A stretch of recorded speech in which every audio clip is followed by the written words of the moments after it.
Did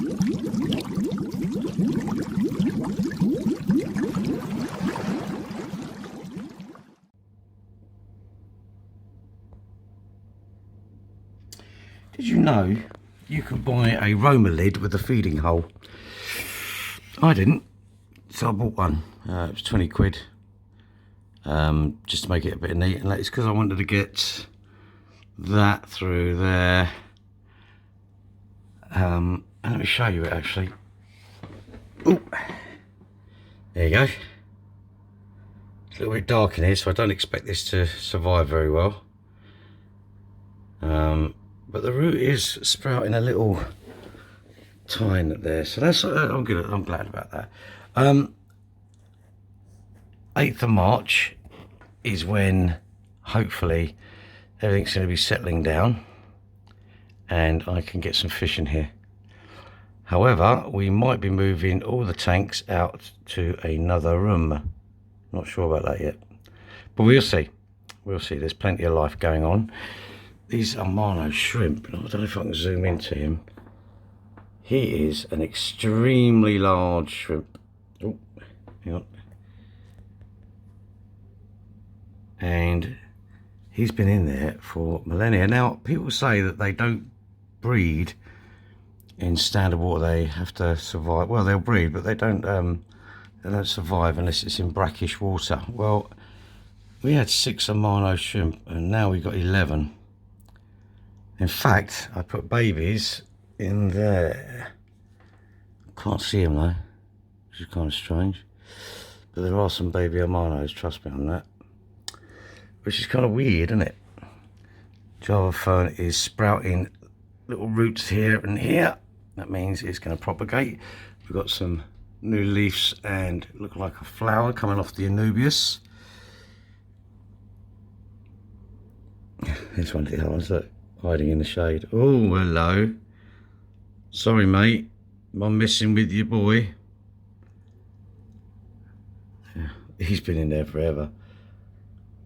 He's a grumpy one, though. He'll hide normally. I think you just don't want to... Yeah, look at that for a colour of fish. You see a little red on the fins there. I don't know if you can see that on the back fins. That's gorgeous. I think that's the difference between a normal ram and a Bolivian ram. I don't know if you see that. That is an awesome looking fish. Had a little bit of a flow issue with that. Unfortunately, it killed one of the babies. Yeah, I know. Gutting. The other baby is there. A little bit bigger. I want to see what kind of fish that is, because for all intensive purposes, I don't have many mixed sex fish apart from, I believe, the gourami, which is kind of unusual, because gourami don't normally just give birth to 1 or 2 babies, which is quite unusual, but we'll have a look. Here's one of the assassins. Assassins are very good. I don't know if you can see that one there, yeah, at keeping a lot of snails at bay, although I do have snails in here. As you can see, there's a lot of shells at the bottom there. Look at that. Ooh, yeah. He's so grumpy. They're all grumpy. My fish are grumpy. I might have to get a telly or something for them. But yeah, so if you've got any questions about these tanks and how I get them like this, just ask me. Yeah, there's a comment section. And normally within 3 or 4 days I will answer. Obviously, most of us all have jobs as well. And so, someone asked me if I was sponsored by Fluval. No, of course I ain't. Why would I be sponsored by them? Yeah, they make good gear, but that's just it. They're not going to sponsor me, are they? And also about the Aqua EL. I've used them for Aqua EL stuff for a very long time. Probably when they were first imported from a German brand. And I've never ever had an issue with them. Okay, I only get the same sort of failures that I would with Eheim and all the other major sort of manufacturers. I will say that the suckers on most of the Aqua EL equipment is pretty crap. Having said that, you can rejuvenate it with hot water. I'll do a video on that. Also, I've ordered a new air pump by, I think it's Nycrew, and that was because of Daniel. Daniel's fish keeping. He done a really good video on a light, which I'm going to put a link to, because it is a fantastic video, and everyone should subscribe to his channel. Got a lot of information on there. So that's about wraps it up today, and I shall put some pictures up of what I'm doing next and a link to Daniel. Guys, take care. Oh yeah, here they come out now, look. He's looking a bit swollen, the other one.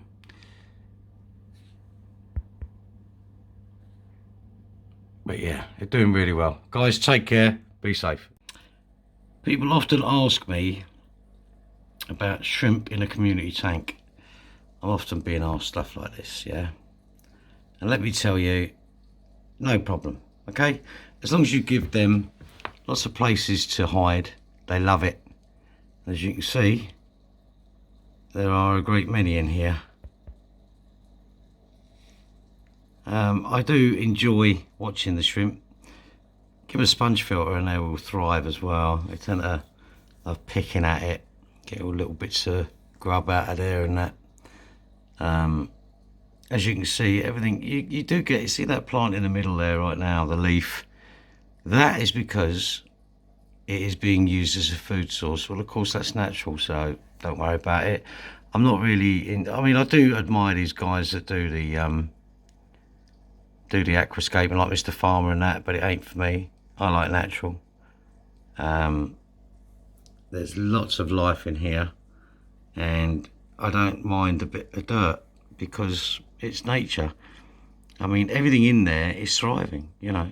I've had the Corydoras in there now for 9 months, no problems. There is actually 2 species of Corydoras in there, or 2 brands if you like, and they're doing extremely well in there. So you can do shrimp and you can do fish. Obviously a fish will eat anything that fits into its mouth, so you've got to kind of take that. And when you plant plants, give them a month before you decide you're a failure, because they will melt back. But there you go, this is doing really well. The shrimp is quite awesome, isn't it? And that filter I would highly recommend. Apparently it's a Hamburg Matten mobile filter, so it's just a sponge filter really. But yeah, you can see this guy hiding it at the back there.